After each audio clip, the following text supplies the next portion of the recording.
Today we're at my allotment and we're going to be harvesting some resin from my spruce tree. So many conifers produce this sticky, tarry substance called resin or sap, and it's used when the trees get wounds, and it helps to act as kind of like a protective plaster and helps with their healing. The same benefits that are useful on the tree are actually useful for our skin. Because it has antimicrobial and anti-inflammatory properties, it's really good for helping to heal and soothe the skin. So it can be mixed up with a carrier oil like canola oil, beeswax, hemp seed oil or something similar, and be used to make a salve. And then that salve can then be used for anything from tick bites, insect bites, rashes, dry skin, acne. It can be chewed like chewing gum, it can be used as a fire starter. It's one of nature's strongest glues, and it's just an all-round great little thing to find when you're out in the forest. So we're going to be harvesting some today, and I'm going to be using it as a fire starter and also for incense as well.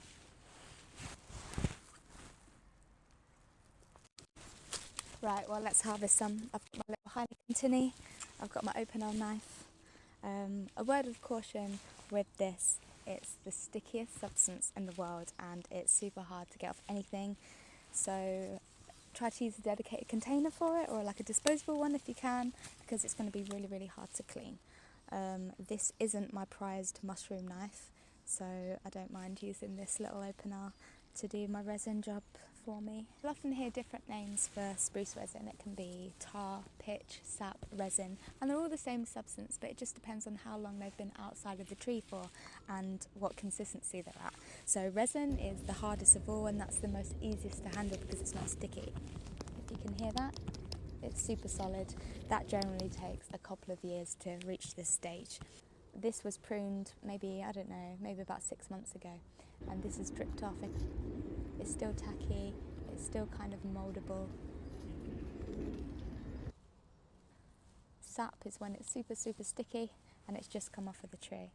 But yeah, I'm not going to roll around this too much because it is super sticky. Get that straight in the tin. And it's got a lovely flavour.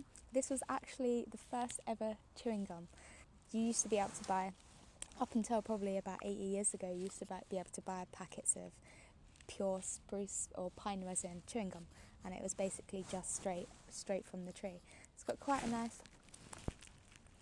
fresh, minty, slightly citrusy kind of flavour. It's great for when you're camping and you forgot your toothbrush, because you can just chew on a bit of spruce resin, cleans your mouth, gives you better breath, and yeah, tastes really nice too. So as with all wild food, when we're harvesting, we want to make sure that we're being super respectful. The spruce resin is for the tree's wounds, so we want to make sure that we're not taking off too much of that protective layer. You can see on this tree I've let this kind of harden up for quite a number of years. It's quite easy for me to just break off pieces of this now. So the main bulk of it is around this part here, but as you can see it's dripped down loads, and me harvesting this down here is not going to be harming the tree whatsoever because it's just kind of excess. You can also, I think I saw a piece, yeah, you can also see here where it's formed itself round a piece of ivy, so it's just dripped down and kind of formed this crystalline structure. You'll often find lots of debris in the sap and the resin, sometimes dead bugs as well, and that's why when we are using it for medicine we tend to filter it. So I'll show you how to do that in another video.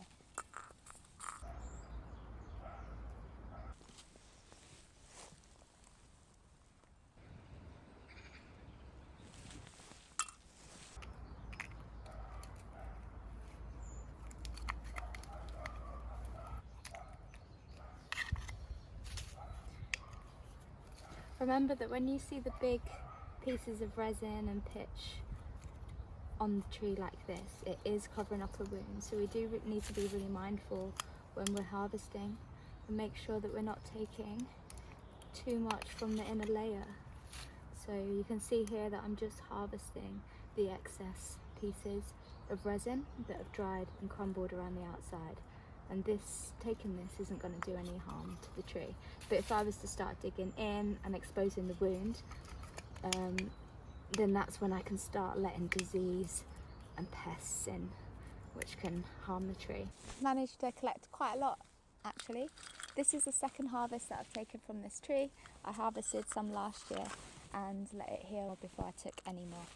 So yeah, really looking forward to trying this in some incense now.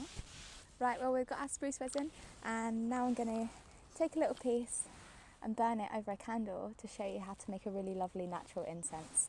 This is my really simple little incense contraption, and it's just a glass bowl with a tea strainer and a tea light, and my little tinny with the resin is just resting on top.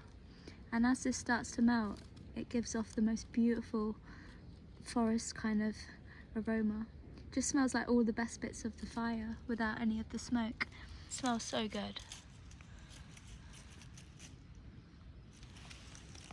Now you can see the resin starting to melt.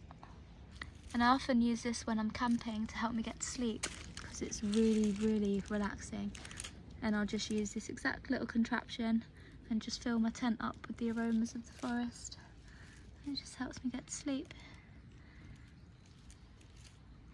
This also makes an excellent fire starter, so you can cut up really, really thin pieces of fat wood and then dip the ends in melted resin, and that just makes like little natural matches.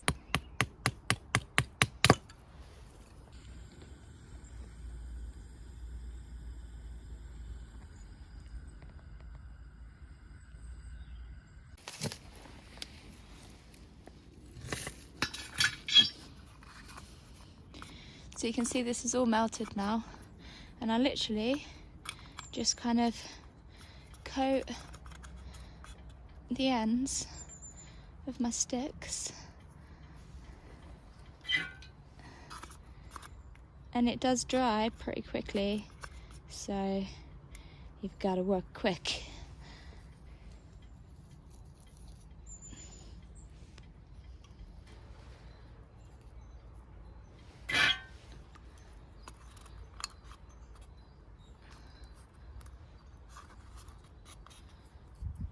Kind of looks like honey.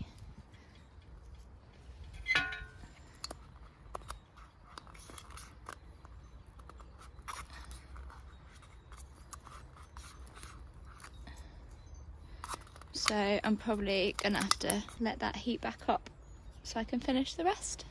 I've just melted that back up, and I'm gonna work really quickly to try and finish all of these little sticks.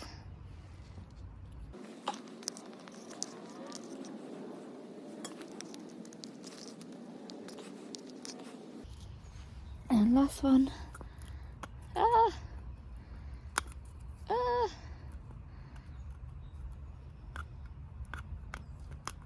Wow, that was a bit of a bodged one, but it's still going to go up in flames at the end of the day, isn't it?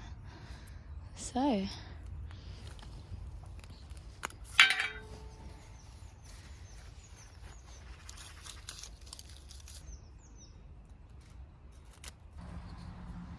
these have dried hard, so they're not sticky, so you can store these however you want to. I just keep mine in a little tin and use these for whenever I'm ready to start a fire, usually in my outdoor hot tub. I say outdoor hot tub, it's just a bathtub, a wood-fired bathtub, but it does the job. Yeah, so this is how you make some natural fire starters.